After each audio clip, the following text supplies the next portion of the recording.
Good morning students, welcome. Today we are going to start 2.4 How doth the little busy bee. There are two poems in this lesson 2.4. Now first we will see about this poem. How doth the little busy bee improve each shining hour and gather honey all the day from every opening flower.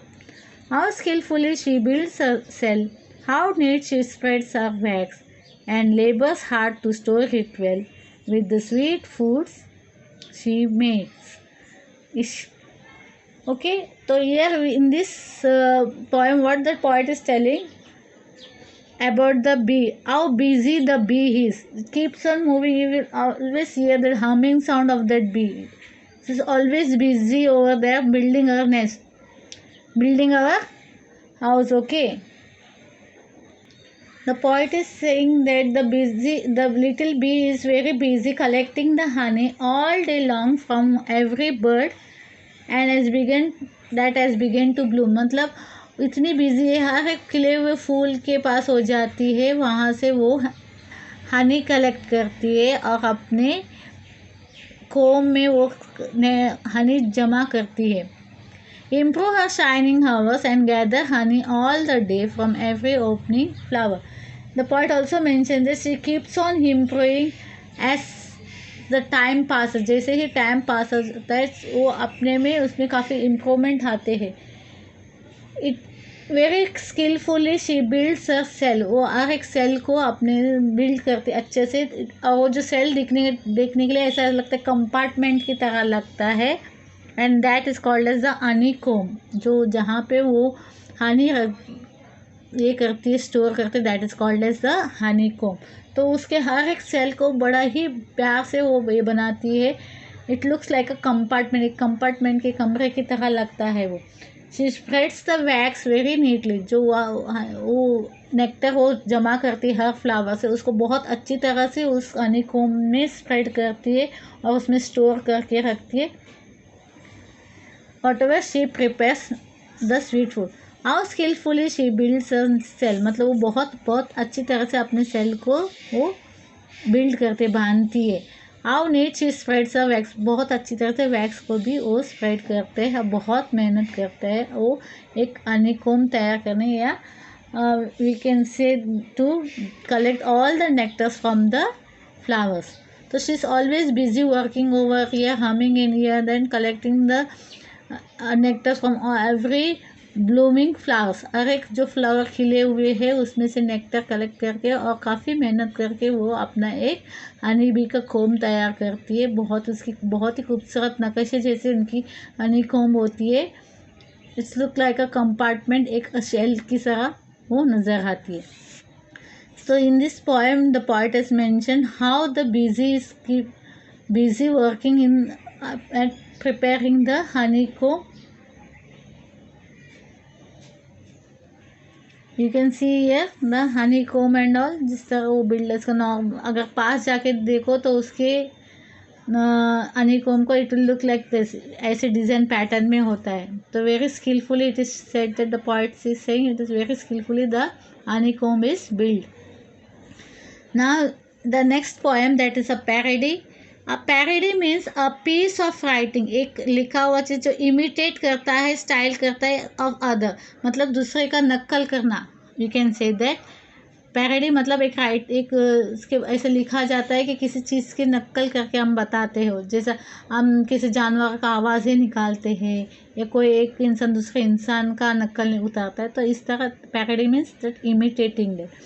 A piece of writing imitates the style of other. दूसरे का style imitate करता है, नक्ल उतारना रहता है एक मज़ा के तौर पर. As far as amusing is concern. Okay, मज़ा के तौर पर हम किसी का नक्ल उतारते हैं, एक एन्जॉयमेंट के लिए, एक प्लेजर के लिए हम बोल सकते हैं, ऐसे तमाशा मजाक की तरह.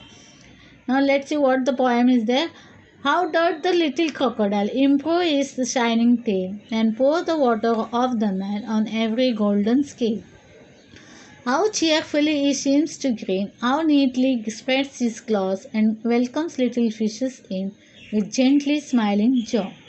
Now here the poet is talking about the nature of the crocodile, how the nature is. first we saw in that poem that about the honeybee. Honeybee is a very busy, it keeps on working, and this crocodile we are talking about, it is just lying over the water. Out the little crocodile improve his shining tail. किस तरह अपने tell को improve करता है, shine कराता है. What it does, crocodile अपने पूंछ से पानी को स्प्लैश करके अपने बदन पे उड़ाता है.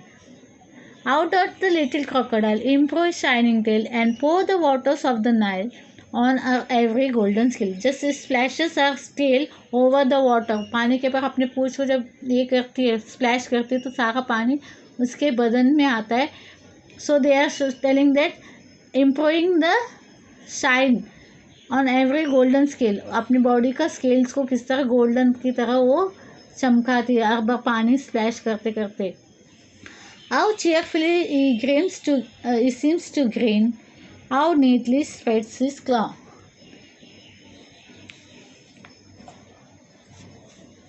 Out and welcomes little fishes in with gently smiling jaw. Lewis Carroll. Okay, the poet's name is Lewis Carroll.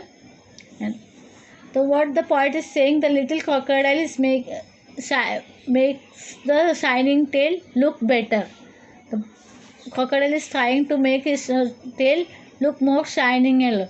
He pours the water of the river Nile on its golden skill. Just I told you how it splashes its tail over the water and it water splash over its body.